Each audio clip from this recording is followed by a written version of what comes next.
Okay. మనం మంగళాచరణ చేసుకొని start చేద్దామంట.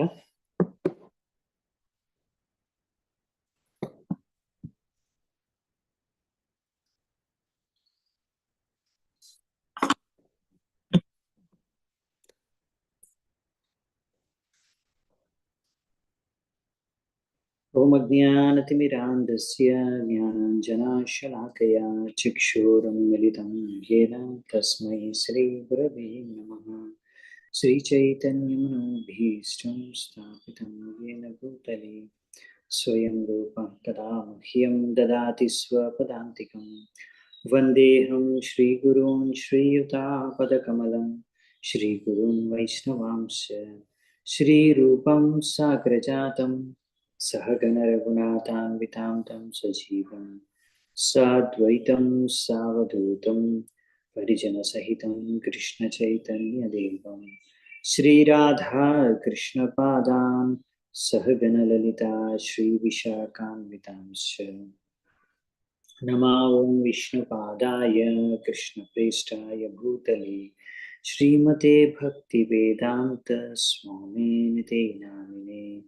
नमस्ते सारस्वते देवे गौरवाणी प्रचारिणे निर्विशेष शून्यवादी पाश्चात्यदेशतारिणे. नमो महावदन्याय कृष्णप्रेमप्रदायते कृष्णाय कृष्णचैतन्य नामिने गौरत्विषे नमः. हे कृष्णा करुणा सिन्धो दीनबन्धु जगत्पते गोपेश गोपिका कांत राधा कांत नमोस्तुते. तप्त कांचन गौरांगी राधे वृंदावनेश्वरी वृषभानुसुते देवे प्रणमामि हरिप्रिये.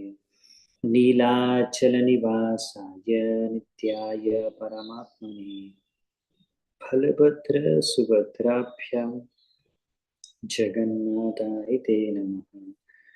वाञ्छाकल्पतरुभ्यश्च कृपासिन्धुभ्य एव च पतितानां पावनेभ्यो वैष्णवेभ्यो च नमो नमः. जय श्री कृष्ण चैतन्य प्रभु नित्यानंद श्री अद्वैत गदाधर श्रीवासादि गौरभक्तवृंद. हरे कृष्णा कृष्ण कृष्ण हरे हरे, हरे राम राम राम हरे हरे. హరే కృష్ణ. సో మనము ఈరోజు శ్రీమద్ భాగవతం 8వ స్కందం 18వ అధ్యాయం మొదటి శ్లోకం నుంచి ఈరోజు చర్చించుకుందాము. సో ఈ అధ్యాయం పేరు వచ్చేసి వామన అవతారం. సో వామన అవతారం గురించి ఇప్పుడు ఇంకా ఇక్కడ డీటెయిల్స్గా మనం వెళ్తాం. ఇప్పుడు అవతారము ఇంకా ఆయన చేసే లీలల గురించి. సో ముందుగా ఈ అధ్యాయంలో ఇప్పుడు వామన అవతారం తీసుకున్న తర్వాత భగవంతుడు బలి మహారాజ్ దగ్గరికి వెళ్ళడం అనేది జరుగుతుంది. సో ఆ ఘటన అక్కడ ఏం జరుగుతుంది అనేవి ఈ అధ్యాయంలో వివరించబడ్డాయి. సో మనం మొదటి శ్లోకం నుంచి మొదలు పెడదామంట. శ్రీ శుక ఉవాచ ఇత్తం విరించ స్తుత కర్మ వీర్యః ప్రాదుర్బభూవామృతభూరదిత్యాం చతుర్భుజ శంఖ గదాబ్జ చక్రః పిశంగవాస నలినాయ తీక్షణః. సో ఇక్కడ ఏం చెప్తున్నారంటే, ఈ విధంగా బ్రహ్మదేవుడు చెప్పిన తర్వాత, అంటే ఇంతకుముందు మనం చూసాం బ్రహ్మదేవుడు ప్రార్థన చేసుకుంటాడు. దాని తర్వాత భగవంతుడి యొక్క గుణమహిమ చేసిన తర్వాత భగవంతుడు ఆయన ఒక సాధారణ మన మనుషుల్లాగా ఆయన జన్మ అనేది ఉండదు, అవునా? సో ఆయన ఇప్పుడు అదితి యొక్క గర్భం నుంచే జన్మించాడు. కానీ మనం ఆల్రెడీ చూసుకున్నాము ఆయన జన్మ సాధారణంగా ఉంది. అలాగే ఇక్కడ కూడా చెప్పింది ఏంటంటే, ఆయనకు కూడా ఇప్పుడు ఎలాగైతే కృష్ణుడు జన్మించినప్పుడు చతుర్భుజ అవతారంతో జన్మించాడు దేవకి వసుదేవులకి, సేమ్ అదే విధంగా వామన అవతారంలో కూడా వామనదేవుడు కూడా జన్మించినప్పుడు పీత వస్త్రాలు ధరించి శంఖ చక్ర గదాబద్ధంతో 4 చేతులతో అలా అవతారం తీసుకొని ఆయన జన్మించాడు అనమాట. సో ఆయన ఇంకా కల్లో పద్మ పువ్వుతో పోల్చున్నాయి. పద్మ పువ్వుల యొక్క రెక్కలతో. సో ఆ విధంగా చూస్తే ఎగ్జాక్ట్లీ కృష్ణుడు ఎలా జన్మించాడో అదే విధంగా సుమారుగా వామనదేవుని జన్మ కూడా అలాగే ఉంది. ముందుగా ఆయన కశ్యపుని యొక్క హృదయంలో ప్రవేశించి, తర్వాత ఆయన హృదయంలోంచి అదితి యొక్క గర్భంలోకి ప్రవేశించి, ఇప్పుడు అదితి యొక్క గర్భం నుంచి బయటకు వచ్చారు, జన్మ తీసుకున్నారు. సో అందుకనే భగవంతుడి జన్మలు ఇది దివ్యమైనవి, సాధారణమైన మన మనుషుల్లాగా కాదనమాట. అందుకే ఇక్కడ దీన్ని అమృత భూ అని చెప్పారనమాట. అలా భగవంతుడికి మృత్యు అనేది ఉండదు. ఆయనకి జన్మ, మృత్యు, జరా, వ్యాధి ఇవేమి ఉండవు. సో తెలివైన వాళ్ళు ఈ విషయాలు ఎవరైతే అర్థం చేసుకుంటారో వాళ్ళు భగవద్ధామానికి తిరిగి వెళ్ళగలరు. జన్మ కర్మ చ మే దివ్యం ఏవం యో వ్యక్తి త్యక్వా దేహం పునర్జన్మ నైతి మామేతి సువర్జున. సో భగవద్ధామానికి తిరిగి వెళ్ళడానికి చాలా అన్నిటికన్నా ఈజీ మార్గం ఏంటంటే ఇదే. అన్నిటికన్నా ఈజీ మార్గం ఏంటంటే చాలా సులువుగా మనం భగవద్ధామానికి వెళ్ళొచ్చు, జస్ట్ మనం భగవంతుడి యొక్క ఈ దివ్య లీలల్ని అర్థం చేసుకోగలిగితే. సో ఆ విధంగా ఇక్కడ వర్ణించారు. నెక్స్ట్ ఇప్పుడు భగవంతుడు జన్మ తీసుకున్నాడంటే వామన అవతారం తీసుకున్నాడు.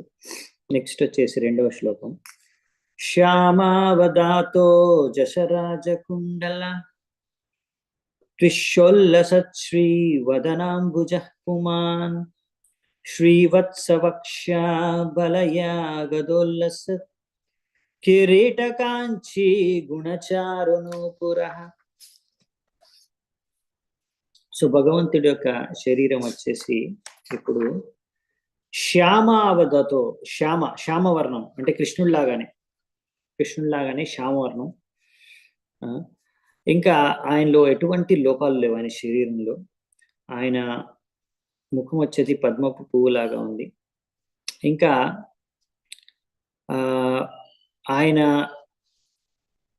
ఇయర్ రింగ్స్ అంటే చెవులకి రింగ్స్ ఉన్నాయి. అవి రింగ్స్ అంటే ఇక్కడ ఆ చెవులకి వేసుకున్న రింగ్స్ అవి షార్క్ షేప్ లో ఉన్నాయి. సో అది కూడా ఇక్కడ ఇచ్చారనమాట. భగవంతుడి యొక్క వర్ణన ఇస్తున్నారు. కుండల, రాజకుండల, జశరాజ కుండల అంటే షార్క్ షేప్ లో ఉన్నాయంట.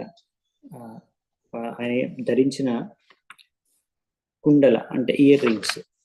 నెక్స్ట్ వచ్చేసి అవి చాలా అందంగా ఉన్నాయి. ఆయన యొక్క వక్షస్థలం మీద శ్రీవత్స చిహ్నం ఉంది. ఇంకా ఆయన చేతులకైన గాజులు, ఇంకా ఆమ్లెట్స్ అన్ని తొడుక్కున్నారు. ఇంకా హెల్మెట్, ఆయన యొక్క తలపైన కిరీటం ఉంది, నడుముకి బెల్ట్ ఉంది. ఆ విధంగా ఆయనకి జంజం, అది బ్రాహ్మణ్ థ్రెడ్ కూడా ఉంది. ఇంకా కాళ్ళకి గజ్జలు కూడా ఉన్నాయి. ఈ విధంగా ఇప్పుడు ఇక్కడ ఇచ్చారనమాట. శ్యామావదాతో జశరాజ కుండల, భగవంతుడి శ్యామావతారం అంటే శ్యామవర్ణం, కుండలు ఉన్నాయి అవి షార్క్ షేప్ లో. అలాగే త్రిశోల్ల శ్రీ వదనాంబుజ కుమార్, ఎంతో కాంతివంతమైన శరీరం ఉంది ఆయనది. శ్రీవత్స వక్షస్థలం శ్రీవత్సం. ఇంకా ఈ విధంగా కిరీట, కంచి, గుణ, చారు, నూపుర ఇవన్నీ కూడా ఉన్నాయన్నమాట. సో బేసికల్లీ ఇప్పుడు భగవంతుడు విష్ణు నారాయణుడు అవతారంలో ఇక్కడ భగవంతుడు అవతారం లాగానే భగవంతుడు లాగానే ఇక్కడ జన్మించాడు. ఇప్పుడు తర్వాత ఏం జరుగుతుంది మరి? 3వ శ్లోకం. మధువ్రత వ్రాత విగుష్టయ స్వయా విరాజిత శ్రీ వనమాలయా హరి ప్రజాపతేర్వేష్మ తమస్వరోచిస వినాయశన్ కంఠ నివిష్ట కౌస్తుభ. సో దాని తర్వాత ఆయన యొక్క వక్షస్థలం పైన మంచి ఒక పూలమాల ఉందన్నమాట. ఈ పూలమాల నుంచి ఎంతో మంచి సువాసన వస్తుంది. ఇంకెన్నో తేనెటీగలు ఆ పూలమాల చుట్టూ తిరుగుతున్నాయి శబ్దం చేస్తూ, తేనె కోసం అనేసి.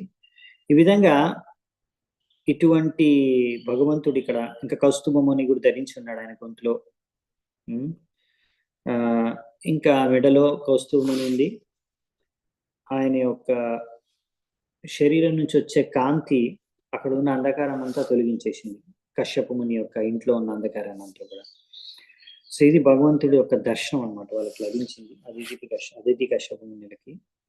ఇప్పుడు ఆ సమయంలో ఏం జరిగిందంటే దిశ ప్రసేదు సలిలాశయాస్తదా ప్రజా ప్రహృష్టార్తవో గుణాన్వితాః ద్యౌరంతరిక్షం క్షితిరగ్నిజిహ్వా గావోద్విజా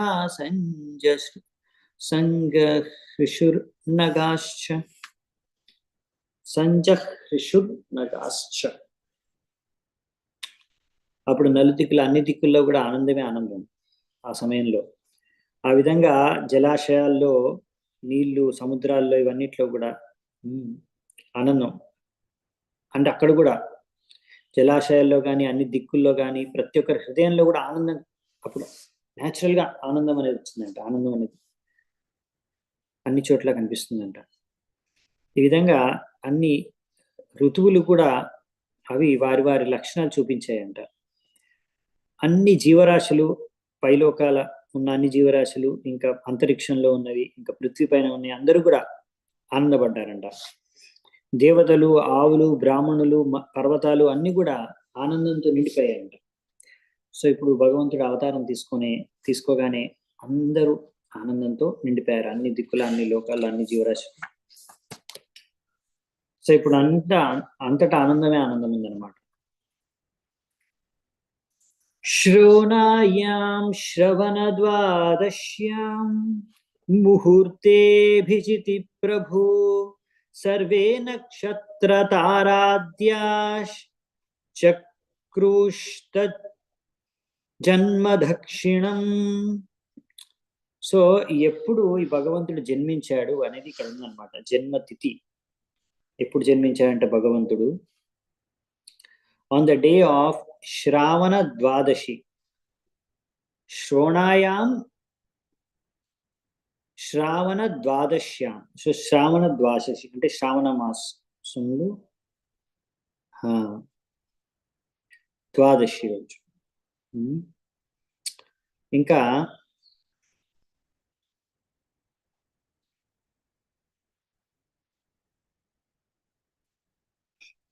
ఇక్కడ ఇంకేం చెప్తున్నారంటే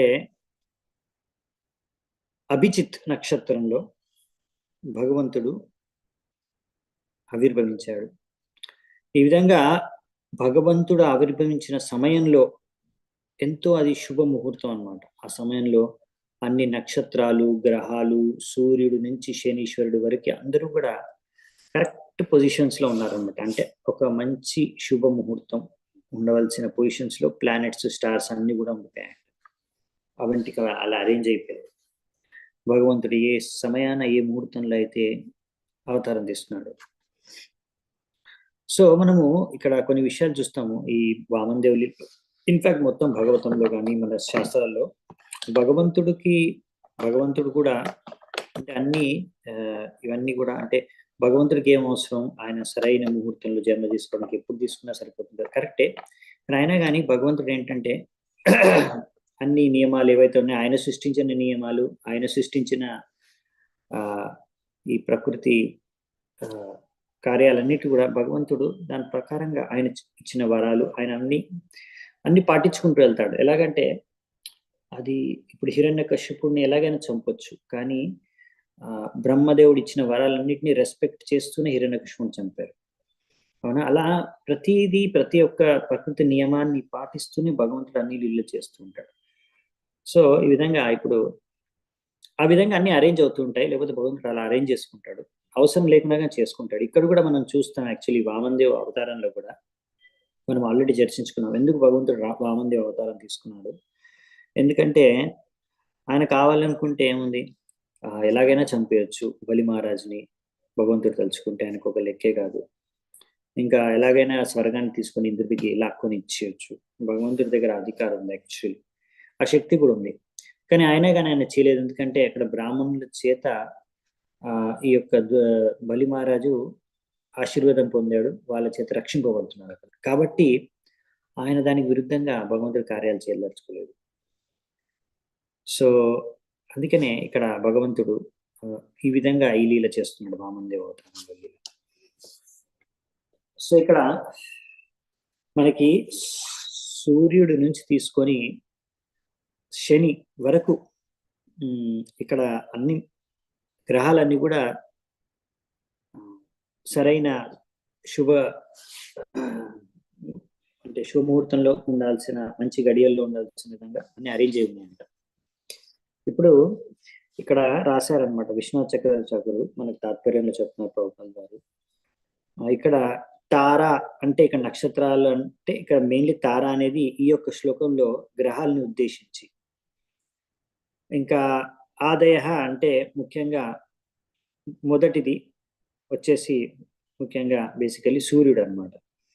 ఇక్కడ గ్రహాల్లో మొట్టమొదటిది సూర్యుడు అంట, సన్, చంద్రుడు కాదు. సో ఇది ఇక్కడ చెప్తున్నారన్నమాట మనకి. అందుకనే అన్నిటికన్నా దగ్గరగా ఉన్న గ్రహం యాక్చువల్లీ సూర్యుడు, తర్వాత చంద్రుడు. ఎలాగైతే మన వీక్లో ఉంటాయి కదా, Sunday, Monday, Tuesday, Wednesday, Thursday, Friday, Saturday, అలా అనమాట. సండే అంటే సూర్యుడు నుంచి ఆయన పేరు మీద వచ్చింది యాక్చువల్లీ, సన్ డే, సూర్యుడు రోజు. సో అలాగే సాటర్డే అనేది శని, సాటర్న్ అంటారు ఇంగ్లీష్లో. శని గ్రహాన్ని సాటర్న్ అంటారు. సో సాటర్డే అంటే సండే నుంచి సాటర్డే వరకు, సండే, మండే నుంచి అన్ని కూడా. మండే అనేది మూన్ నుంచి వస్తుంది, మండే. అలాగే ట్యూస్డే మంగళ గ్రహం, బుధ గ్రహం, బుధవారం బుధ గ్రహం, వెడ్నెస్డే. ఆ విధంగా గురువారం గురు గ్రహం.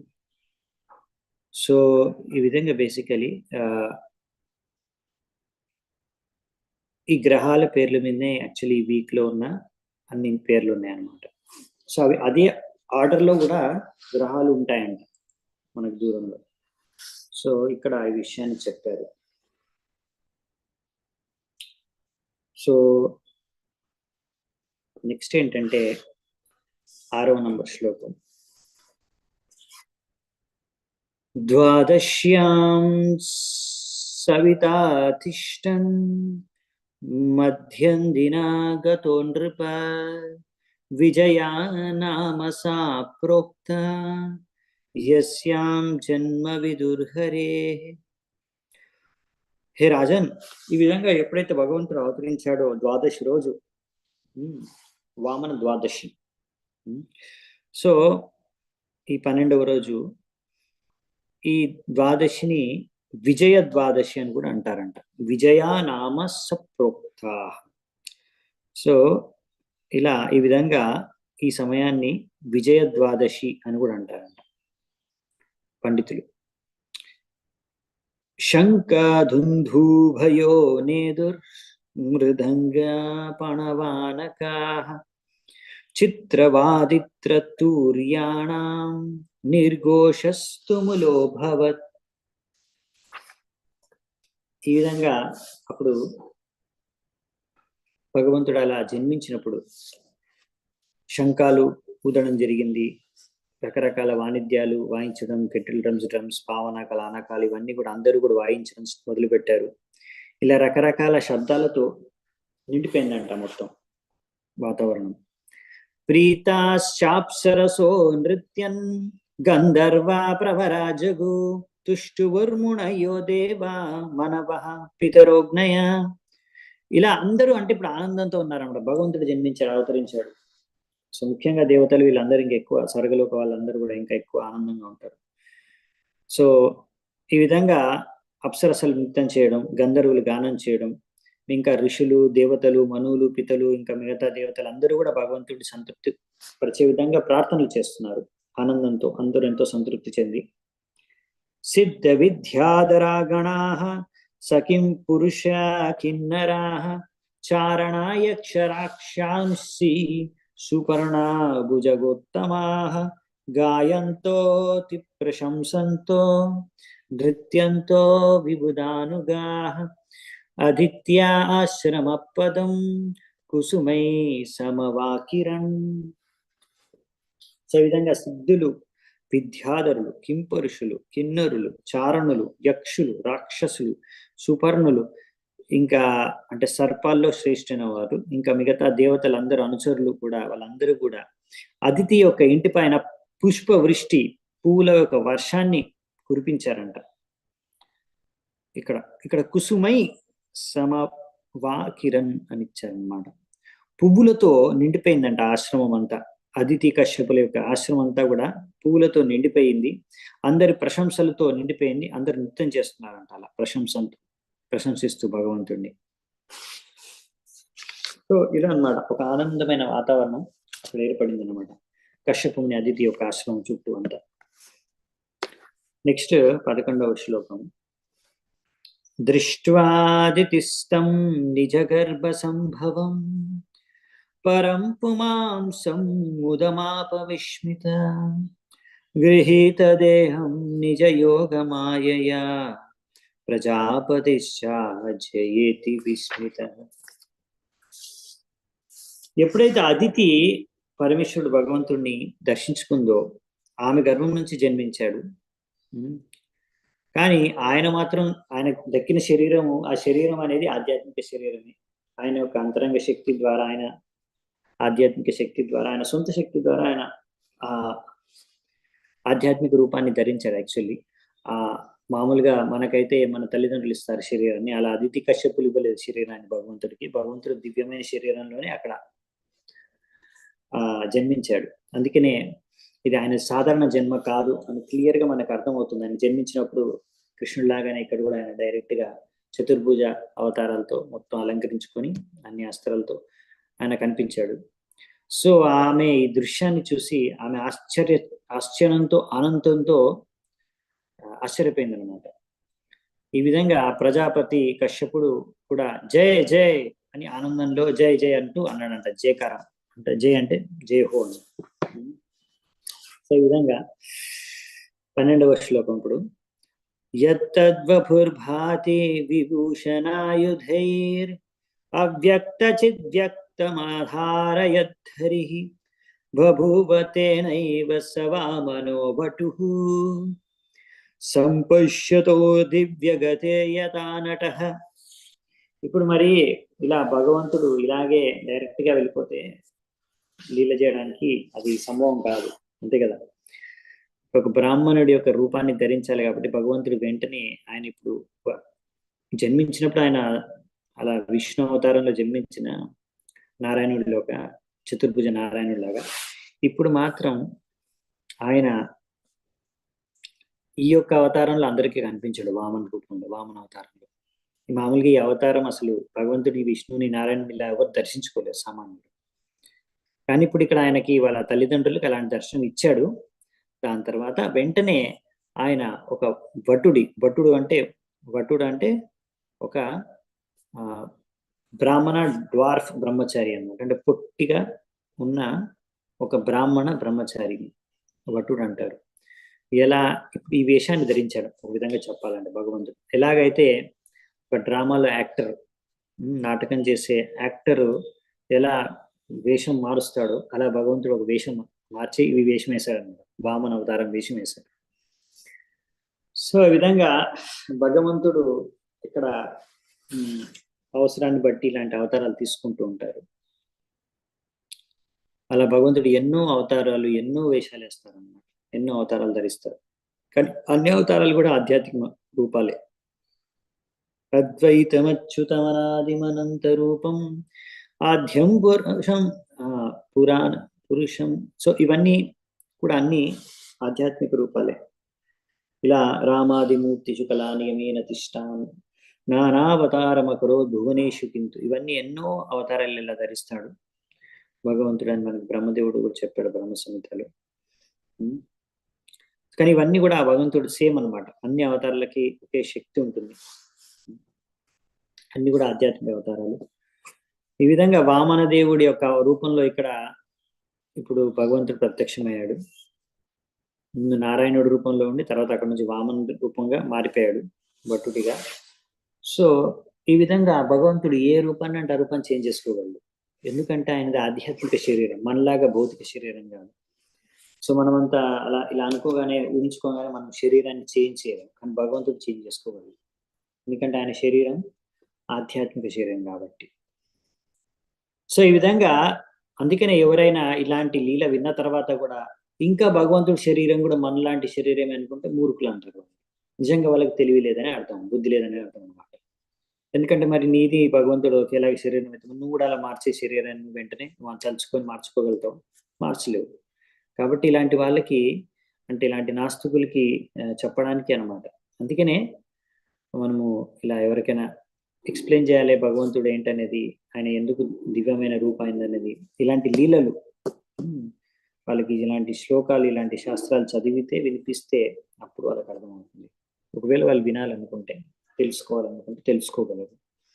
చాలా మట్టుకు చాలా మంది ఎందుకు ఇలా భగవంతుడి విషయాలు అర్థం కాదు, నమ్మరు, విశ్వసించరంటే వాళ్ళు ఎప్పుడు చదవలేదు, వినలేదు అసలు సరైన చోటు నుంచి. చాలా మంది ఏంటంటే వాళ్ళు తెలుసుకున్న విషయాలు భగవంతుడి గురించి అన్ని తప్పుడు విషయాలు తెలుసుకున్నారు, లేదంటే తప్పుడు వ్యక్తుల నుంచి తెలుసుకున్నారు. సరైన ప్రామాణికమైన శాస్త్రాలు ఎప్పుడు చదవలేదు. దాని కారణంగానే జనాలందరూ భగవంతుడు అంటే ఎవరు, ఆయన ఏంటి అనేది ఒక్కొక్కరికి ఒక్కొక్క ఊహించుకుంటారు, ఒక్కొక్కరు ఒక విధంగా. కానీ యాక్చువల్లీ అలా కాదనమాట. సో అందుకనే ఈ విధంగా భగవంతుని అర్థం చేసుకోవాలంటే మనం ఇలా భాగవతంలో భగవంతుడు లీలలు చదువుకుంటే ఆయన జన్మం దివ్యము, ఆయన కర్మలు దివ్యం అనే విషయం అర్థం చేసుకోవాలి. సో ఇది అర్థం చేసుకోవడమే మెయిన్ ముఖ్య ఉద్దేశం భాగవతం చదవడంలో ఒకటి. నెక్స్ట్ 13వ నంబర్ శ్లోకం. తం వటుం వామనం దృష్ట్వా మోదమానా మహర్షయః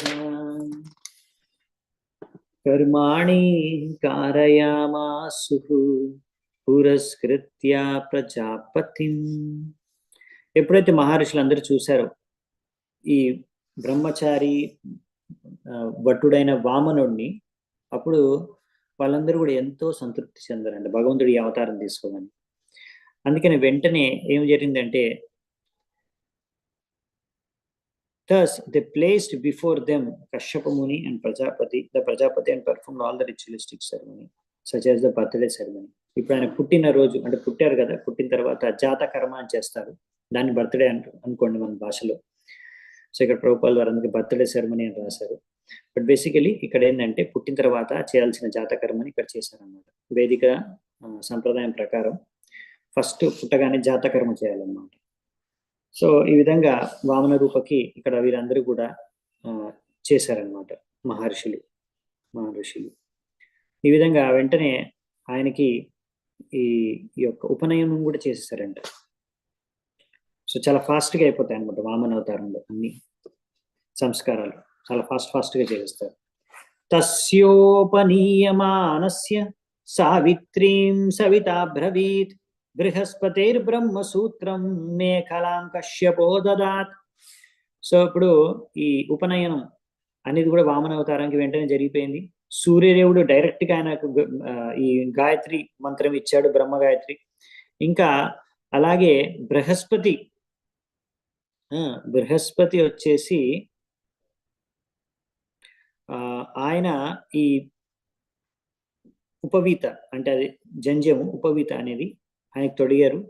ఇంకా కశ్యప ముని వచ్చేసి కుషతో తయారైన ఒక బెల్ట్ని కట్టారనమాట, మేకలా ఈ విధంగా. దాని తర్వాత ఇంకా నెక్స్ట్ ఏం జరిగిందంటే ఎవరెవరు ఏమి ఇచ్చారో ఏం చేశారో చూద్దామంట.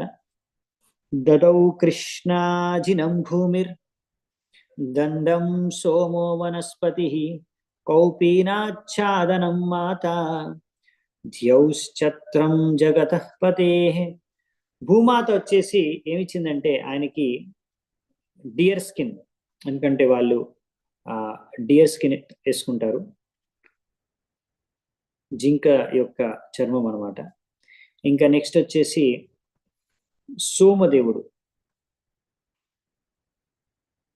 ఎవరైతే రాజో ఈ యొక్క అడవులకి, ఆయన బ్రహ్మదండ ఇచ్చాడంట, ఒక దండ పట్టుకునే దండ, ఒక కర్ర. అదితి వచ్చేసి ఆయనకి కోపినిచ్చింది. ఆ విధంగా దాని తర్వాత నెక్స్ట్ ఎవరు,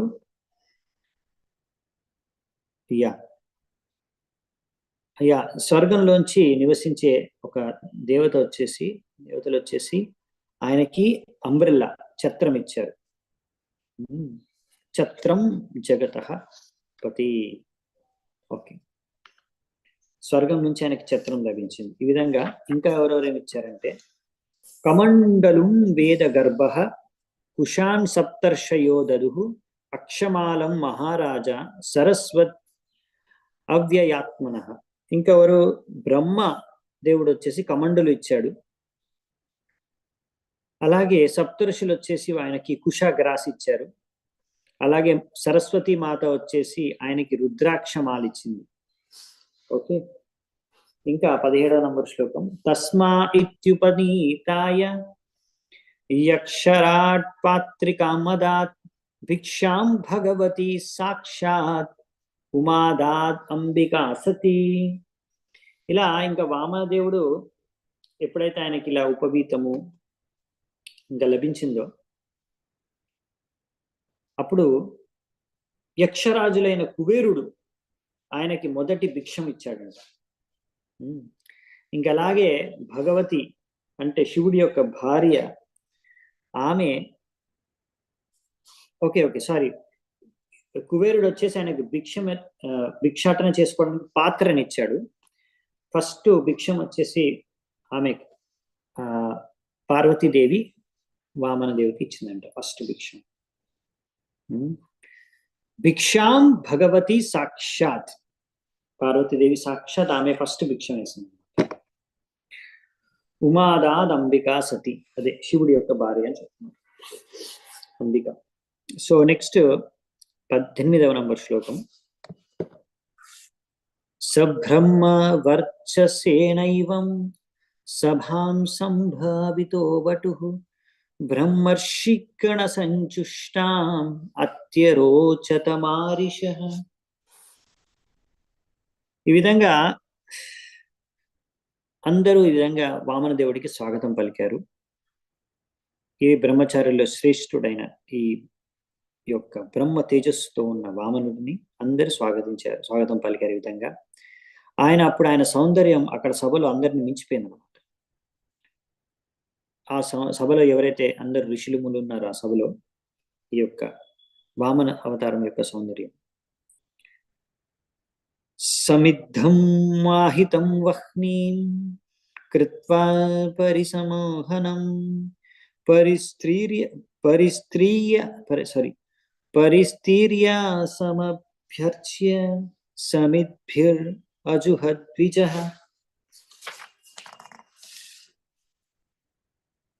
ఈ విధంగా తర్వాత వామన దేవుడు అక్కడ అగ్ని మొదలు పెట్టారు. ఆ విధంగా ఆయన ఫస్ట్ యజ్ఞం చేసి ఆరాధించుకున్నాడు, ఆరాధన మొదలు పెట్టాడు. అగ్ని యొక్క యజ్ఞం అక్కడ ఫస్ట్. ఈ విధంగా అక్కడ ఆరాధించుకున్న తర్వాత, యజ్ఞం చేసిన తర్వాత నెక్స్ట్ ఏం జరిగిందంటే శ్రుత్వాశ్వమేధైర్యజమానమూర్జితం బలిం భృగూణాముపకల్పితైస్తతః జగామ తత్ర కిల సార సంభృతో భారేణ గాం సన్నమయన్ పదే పదే. ఇప్పుడు ఇక్కడ భగవంతుడు అప్పుడు విన్నాడనమాట. ఇలా బలి మహారాజు అశ్వమేధ యజ్ఞము చేస్తున్నాడు బ్రాహ్మణుల యొక్క అధ్యక్షతలో. శుక్రాచార్యులు మొదలగు ఎవరైతే భృగు ముని యొక్క వంశానికి చెందిన బ్రాహ్మణుల యొక్క అధ్యక్షతలో ఆయన ఈ విధంగా అశ్వమేధ యజ్ఞాన్ని చేస్తున్నాడు. ఈ విధంగా ఇప్పుడు ఆ బలి మహారాజు పట్ల కృప చూపించడానికి వామన దేవుడు ఇప్పుడు బలి మహారాజు వద్దకు వెళ్తున్నాడు అనమాట. అలా వెళ్ళేటప్పుడు ఒక్కొక్క అడుగు ఎప్పుడైతే వామన అవతారంలో వామన దేవుడు వేస్తున్నాడో ఆయన ఒక్కొక్క అడుగుతో పృథివిని కిందికి తోసేస్తున్నట్టుగా అనిపిస్తుందంట. అంత భారీగా అడుగులు వేసుకుంటూ వెళ్తున్నాడంట. అంటే చెప్పేది ఏంటంటే ఇక్కడ భగవంతుడు యాక్చువల్లీ అఖిల సార సంభృత అన్నాడు. అంటే ఈ సృష్టి యొక్క సారమే భగవంతుడు. కాబట్టి ఇక్కడ భగవంతుడు ఇప్పుడు బలి మహారాజుని భిక్షం అడగడానికి వెళ్తున్నాడు. భిక్షాటనకి బలి మహారాజు దగ్గరికి వెళ్తున్నాడు. కానీ యాక్చువల్లీ అంత భగవంతుడి యొక్క సంప్రదాయం. ఆయనకు ఎవరి దగ్గరకు వెళ్ళి ఏమి అడుక్కోవాల్సిన అవసరం లేదు. సో ఈ విధంగా ఆయన ఒక్క అడుగుతో నొక్కేస్తే ఆయన యొక్క శక్తి ఏంటంటే అంత శక్తి ఉంది ఆయన దగ్గర. ఆయన పృథ్వీని కిందికి తోసేయగలడు ఒక స్టెప్తో, ఒక్క అడుగుతో. కానీ ఇప్పుడు ఇక్కడ ఏంటంటే ఈ లీల ఈ విధంగా చేయాలి. సో అందుకనే వామదేవుడు ఈ లీల ఈ విధంగా చేయాలని ఇప్పుడు బలి మహారాజుకి ముఖ్యంగా ఉద్దేశం ఏంటంటే ఆయనకు కృప చూపించాలి అని ఇక్కడ వెళ్తున్నాడు అనమాట. నెక్స్ట్ 21వ శ్లోకం. తం నర్మదాయస్తట ఉత్తరే బలేర్ యార్ద్విజస్తే భృగుకచ్చ సంజ్ఞకే ప్రవర్తయంతో భృగవక్రతుత్తమం వ్యచక్షతారాదుదితం యతారవిం. సో ఆయన ఎక్కడ యజ్ఞం చేస్తున్నాడంటే ఈ అశ్వమేధ యజ్ఞం అనేది నర్మదా నది యొక్క ఉత్తరం ఒడ్డు పైన భృగుకుచ్చ అనే ఒక స్థలం ఉంది. ఆ స్థలం పైన ఈ యొక్క యజ్ఞాన్ని చేస్తున్నాడు అనమాట. అక్కడే భృగువంశీయులైన బ్రాహ్మణులందరూ కూడా పురోహితులుగా వ్యవహరించి ఆ యజ్ఞం చేస్తున్నారు. అక్కడ ఇప్పుడు వామనదేవుడు వెళ్ళాడు. అప్పుడు వామనదేవుడు ఎలా కనిపించాడంటే అక్కడ సూర్యుడు ఉదయించిన విధంగా కనిపించాడంట. ఉదితం యథా రవిం, రవి అంటే సూర్యుడు. అక్కడ సూర్యుడు ఉదయించినట్టుగా అక్కడ భగవంతుడు అక్కడ కనిపించాడంట. నెక్స్ట్ 22వ శ్లోకం. తేరిద్విజో యజమాన సదస్య హతద్విషో వామన తేజసా నృప సూర్య కిలాయాత్యుత వా విభావసు సనత్కుమారో తదిదృక్షయా క్రతో. హే రాజన్, ఈ విధంగా వామనదేవు యొక్క తేజస్సు ఎంత ఉండే అంటే అక్కడున్న పురోహితులందరూ పండితులందరికీ కూడా బలి మహారాజుతో సహా అక్కడ ఎవరైతే ఉన్నారో వాళ్ళందరి వెలుగు, వాళ్ళందరి కాంతి కూడా ఈ వామనదేవు యొక్క తేజస్సు ముందు చిన్నపోయిందనమాట. వాళ్ళందరికీ కూడా అర్థమైపోయింది అక్కడ ఎవరు ఇంత కాంతివంతంగా వామనదేవుడు. సో వాళ్ళందరూ కూడా అలా వామనదేవుని చూసి అసలు ఎవరు ఇంత కాంతి, ఇంత తేజస్సు, ఈయన సనత్ కుమారుడా, సూర్యభగవానుడు స్వయంగా వచ్చాడా, లేకపోతే అగ్నిదేవుడు వచ్చాడా, ఎవరు వచ్చింది ఈ యొక్క యజ్ఞానికి అన్నట్టుగా వాళ్ళల్లో వాళ్ళు చర్చించుకుంటున్నారంట. సో భగవంతుడు అంత కాంతివంతంగా అక్కడ కనిపించాడు అనమాట వామనదేవుడు. నెక్స్ట్ 23వ శ్లోకం. ఇత్తం సశిష్యేషు భృగుషు అనేకదా వితర్క్యమాణో భగవాన్ స వామనః ఛత్రం సదండం సజలం కమండలం వివేశ బిభ్రధ్యమేధవాటం. సో ఈ విధంగా ఎప్పుడైతే భృగు వంశంకి చెందిన ఈ యొక్క పురోహితులు ఇంకా వారి యొక్క శిష్యులందరూ మాట్లాడుకోవడం మొదలు పెట్టారు. అసలు ఈ యొక్క వామనదేవుడిని చూసి ఎవరు ఏంటి ఎవరై ఉంటారు అనేసి.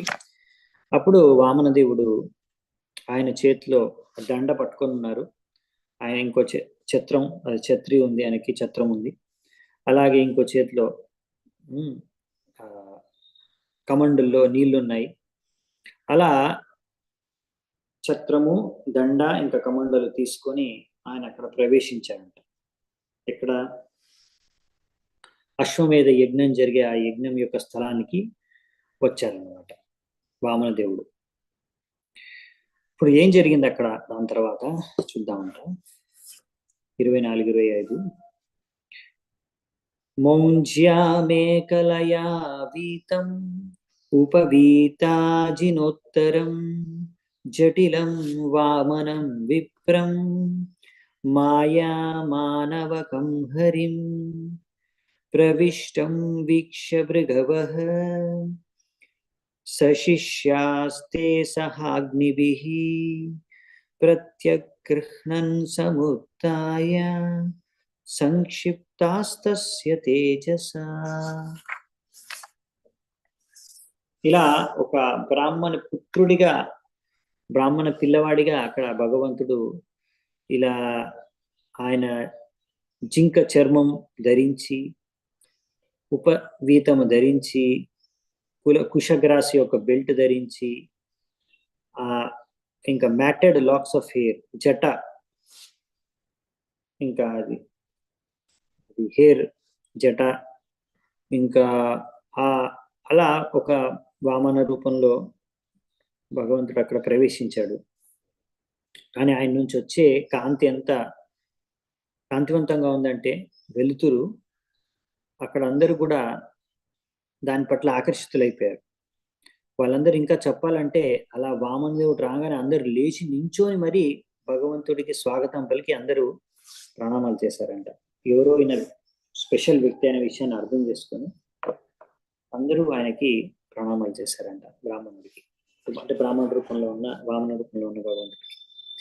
యజమాన ప్రమూఢితో దర్శనీయం మనోరమం రూపానురూపావయవం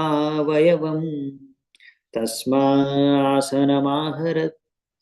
బలి మహారాజు ఇలా వామన దేవుణ్ణి చూడగానే ఎంతో ఆనందపడ్డాడంట. ఎందుకంటే ఆయన యొక్క అందము, సౌందర్యం, ఆయన యొక్క అంగ సౌందర్యం చాలా అద్భుతంగా ఉంది. ఆయన మొత్తం శరీరం యొక్క సౌందర్యం చూసి ఆయన ఎంతో ఆనందంతో, ఎంతో సంతృప్తితో ఆయనకు ఆసనం ఇచ్చాడు. కూర్చొని మీరు దయచేసేయండి.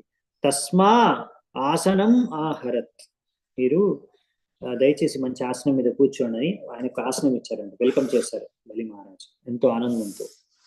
స్వాగతేనాభినంద్యాత్ పాదౌ భగవతో బలిః అవినిత్యార్చయామాస ముక్త సంగా మనోరమం. ఈ విధంగా సరైన స్వాగతం పలికారు భగవంతుడికి. ఎవరైతే భగవంతుడైతే ముక్త జీవుల పట్ల ఎంతో కరుణిస్తాడు, అలా ముక్త జీవులకి ఎప్పుడు ఆకర్షణీయంగా కనిపిస్తాడు. సో ఇప్పుడు బలి మహారాజు కూడా అలా ఎంతో ఆకర్షణీయంగా కనిపించాడంట భగవంతుడు. ఇంకా వెంటనే బలి మహారాజు భగవంతుడి పాద పద్మాలని కడిగి ఆ విధంగా భగవంతుని ఆరాధించాడు. తత్పాద శౌచం జనకల్మషాపహం సధర్మ విన్మూర్ణ్యదధత్సు మంగళం యద్దేవదేవో గిరిశశ్చంద్రమౌళిర్ దదారమూర్ధ్నా పరయా చ భక్త్యా. ఈ విధంగా శివుడు చంద్రమౌళి అంట, చంద్రుడి యొక్క చిహ్నాన్ని ఆయన తలపైన పెట్టుకుంటాడు. ఎందుకు అంటే ఆ విధంగా రిసీవ్స్ ఆ తలపైనే ఆయన గంగా జలాన్ని కూడా పెట్టుకుంటాడు. ఎందుకంటే అది భగవంతుడు విష్ణు యొక్క పాదాలని కడిగిన నీరు కనుక. అలా బలి మహారాజు కూడా తెలుసు, అలా భగవంతుడి యొక్క పాద పద్మాలని ఇప్పుడు ఆయన కడుగుతున్నాడు నీరుతో. కాబట్టి అలా శివుడి యొక్క పద చిహ్నాల్లో నడుచుకుంటూ బలి మహారాజు కూడా ఆ భగవంతుడి పాదాలని కడిగిన నీరుని ఆయన తన తలపైన చల్లుకున్నాడంట, తలపైన పెట్టుకున్నాడంట. సో ఈ విధంగా అంటే భగవంతుడి యొక్క పాదాలని కడిగిన నీరు చరణామృతం అన్నమాట ఈ విధంగా.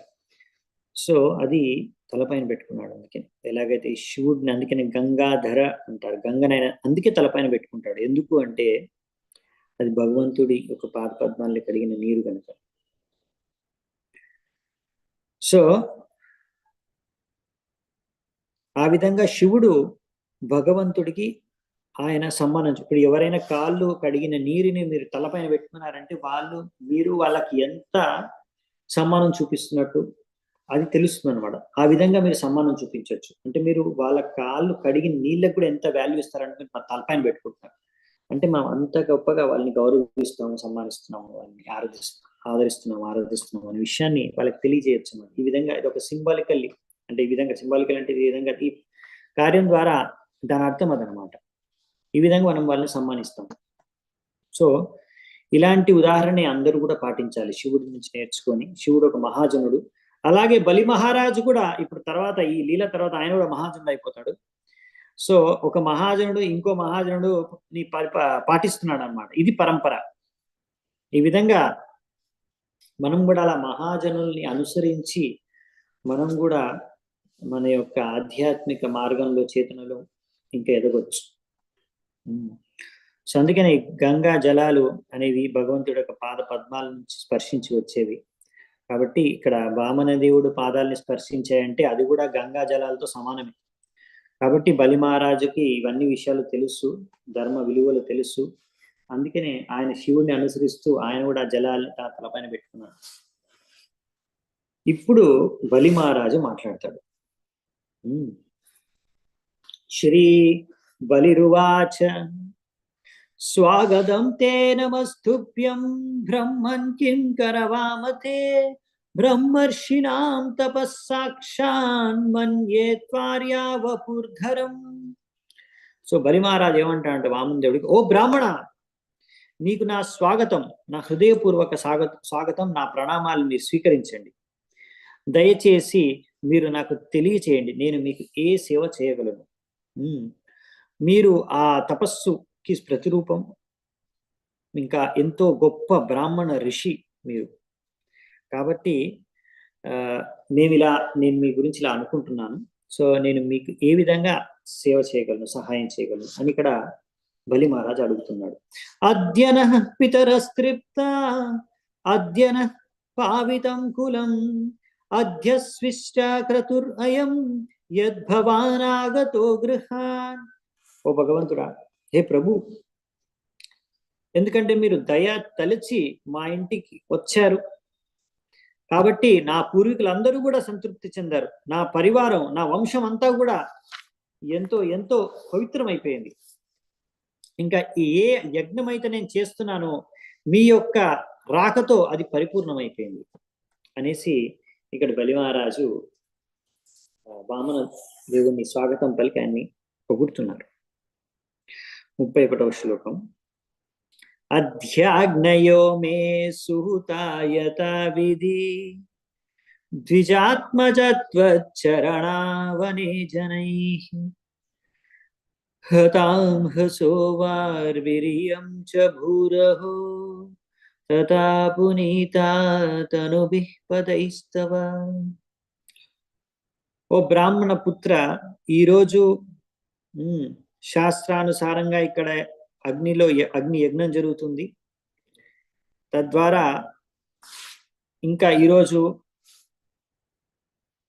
మీ యొక్క పాద జలాల్ని నేను నా తలపైన పెట్టుకోవడం ద్వారా నా పాపాలన్నీ కూడా తొలగిపోయాయి. మీ యొక్క ఈ చిట్టి పాదపద్మాలు ఇక్కడ స్పర్శించడం కారణంగా ఈ యొక్క భూమి పైన మీరు పెట్టినందుకు ఈ యొక్క భూమి అంతా కూడా పవిత్రమైపోయింది. ఈ విధంగా ఆయన ప్రశంసిస్తున్నాడు. ఇంకొక లాస్ట్ శ్లోకం ఉంది ఈ యొక్క అధ్యాయంలో. దీని తర్వాత అది భిక్షం అడగడం బలి మహారాజుని వామన దేవుడు అనేది జరుగుతుంది, అది నెక్స్ట్ అధ్యాయంలో. సో ఇక్కడ బలి మహారాజు ఆయనకి స్వాగతం పలకడం వరకే ఈ యొక్క అధ్యాయంలో ఉంది. సో లాస్ట్ ఒకటి చూద్దామంట, ఇంకేమంటారు బలి మహారాజు. 32వ శ్లోకం. యద్యద్వటో వాంఛసి తత్ప్రతిచ్ఛ మే త్వామర్తినం విప్రసుతానుతర్కయే గాం కాంచనం గుణవద్ధామమృష్టం తతాన్నపేయం ఉతవా విప్రకన్యాం గ్రామాన్ సమృద్ధాం స్తురగాన్ గజాన్ వా రథాంస్తథార్హతమసం ప్రతిచ్ఛ. ఓ బ్రాహ్మణ పుత్ర, మీరు ఇక్కడ వచ్చారు అంటే మీకు ఏదో అడగాలని, ఏదో కావాలని ఇక్కడ వచ్చి ఉంటారు. మీకు ఏదో అవసరం ఉండే వచ్చి ఉంటారు. కాబట్టి మీకు ఏది కావాలో మీరు నా దగ్గర నుంచి తీసుకోవచ్చు. మీరు ఎంతో శ్రేష్ఠులు, ఆరాధ్యులు. మీకు ఏం కావాలి ఆవు కావాలా, బంగారం కావాలా, ఒక మంచి ఇల్లు కావాలా, లేకపోతే మంచి ఆహారం తినడానికి తాగడానికి కావాలా, లేకపోతే బ్రాహ్మణుడి యొక్క పుత్రి, డాటర్, కుమార్తె కావాలా, మీ భార్యలాగా మీకు భార్య కావాలా అని, లేకపోతే ఎంతో మంచి సమృద్ధిగా ఉన్న ఊర్లు కావాలా, గుర్రాలు కావాలా, ఏనుగులు కావాలా, రథాలు కావాలా, మీకు ఏం కావాలో మీరు కోరుకోండి అనేసి ఇప్పుడు వామన దేవుడు ఇక్కడ బలి మహారాజుకి అన్నాడు అనమాట. మీకు ఏం కావాలో అది కోరుకోండి. ఇప్పుడు ఈ యొక్క శ్లోకంతో ఈ అధ్యాయం అయితే ముగుస్తుంది. సో వామనదుడికి ఏం కావాలో ఆయన కోరుకుంటాడు. అప్పుడు బలి మహారాజు ఏమంటాడు, ఆయన కోరిక ఎలా తీరుస్తాడు అనే విషయాలన్నీ కూడా నెక్స్ట్ అధ్యాయం నుంచి చూసుకుంటూ వెళ్దామంట రేపటి నుంచి. ఈ అధ్యాయం ఇక్కడే ముగుస్తుంది. సో ఇక్కడే నేను సెలవు తీసుకుంటాను ఈరోజు. చాలా చాలా ధన్యవాదాలు. ఎంతో ఓపిక.